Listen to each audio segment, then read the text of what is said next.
मित्रों, नमः संस्कृताय। आज जैसा कि आप लोगों को संस्कृत में लकार का सामान्य परिचय इसके बारे में जानकारी दी जाएगी, जो कि टेट सुपर टेट को नज़र रखते हुए काफ़ी इम्पोर्टेंट है ये टॉपिक। इससे आप लोगों को लगभग 1 नंबर का क्वेश्चन हर एग्जाम में आता है, जो आपके लिए बहुत ही उपयोगी सिद्ध हो सकता है। तो मित्रों, जैसा कि आप लोग देख रहे हैं, लकार के नाम जो है दिए गए हैं 22 श्लोक माध्यम से, और ये चीज़ जो आपको इस लकार में सामान्य परिचय बताया जाएगा कि किस लकार को। वैसे तो सामान्यतः लकार 5 ही होते हैं, लेकिन मुख्यतः हम जो है 10 लकारों के नाम जानते हैं, क्योंकि कभी कभी लकार के नाम परिचय पूछ लिया जाता है, जो कि आप लोगों को इसमें देखना है। जैसे दिया गया है, इसका श्लोक दिया गया है, लट वर्तमाने लेट वेदे भूते लुंग लंग लिटस्त था विधि आशीष तुलिंग लोटो लिट लुट लिंग चा भविष्यति। तो जैसा आप देख रहे हैं, लट का तात्पर्य दिया गया है वर्तमान काल से। लट जो है ये वर्तमान काल से आपको सूचित किया जा रहा है। लट को आपको बताया गया है कि लट का प्रयोग आप किस अर्थ में करते हैं? वर्तमान काल के अर्थ में। तो ये लट आप वर्तमान काल के अर्थ में करते हैं, जबकि लेट का प्रयोग आप लोग दिखाई नहीं पड़ता इसका प्रयोग, क्योंकि वेद में किया जाता है। तो ये इसका प्रयोग लकार में नहीं किया जाता है, यह आपको सामान्यतः वेदों में दिखाई पड़ता है, इसलिए लेट को जो है लकार में नहीं काउंट करते हैं, गिनते नहीं है इसको। तो अब इसके बाद आपका आता है भूते लुंग लंग लिटस्तता।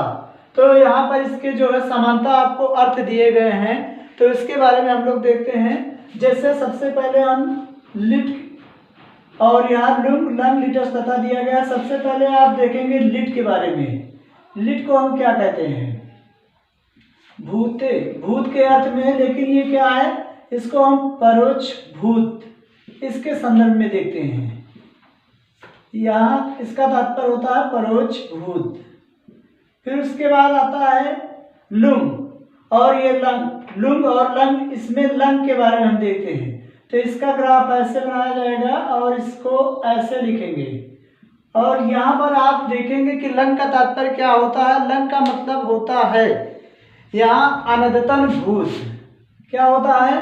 अनद्यतन भूतकाल।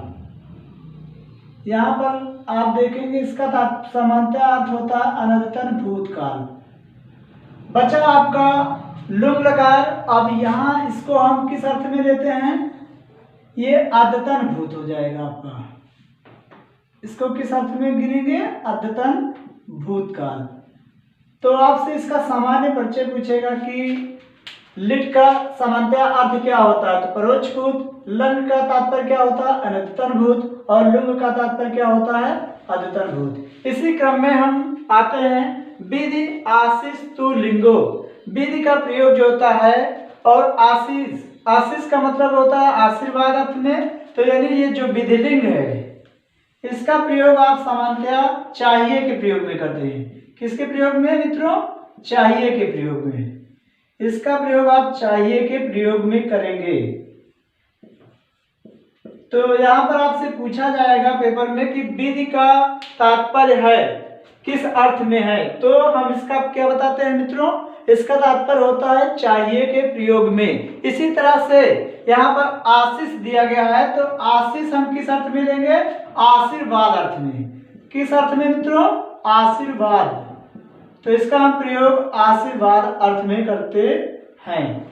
तो इस तरह से आपने देखा कि लट लकार का प्रयोग वर्तमान काल में, और लिट का जो है परोक्ष भूत में, लंग का अद्यतन भूत में, और लुंग का अद्यतन भूत में। तो इस तरह से आपने देखा। अब यहाँ पर आप आते हैं लोटो। लोटो का मतलब होता है लोट लकार। लोट जो होता है ये आज्ञा सूचक अर्थ में होता है।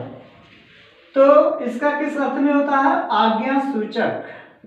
इसका प्रयोग होगा आज्ञा सूचक अर्थ में।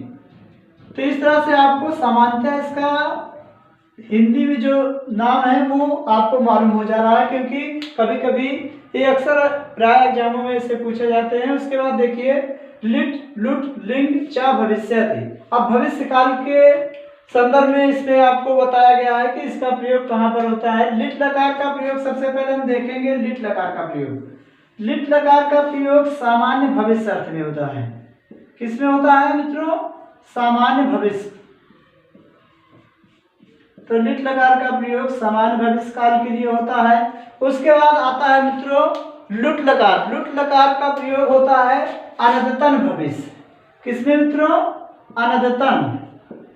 ये अनद्यतन भविष्य काल में, अनद्यतन भविष्य काल। फिर उसके बाद बचता है लिंग लकार। लिंग लकार का प्रयोग होता है क्रिया उत्पत्ति भविष्य। किसमें? क्रिया उत्पत्ति, क्रिया उत्पत्ति भविष्य काल।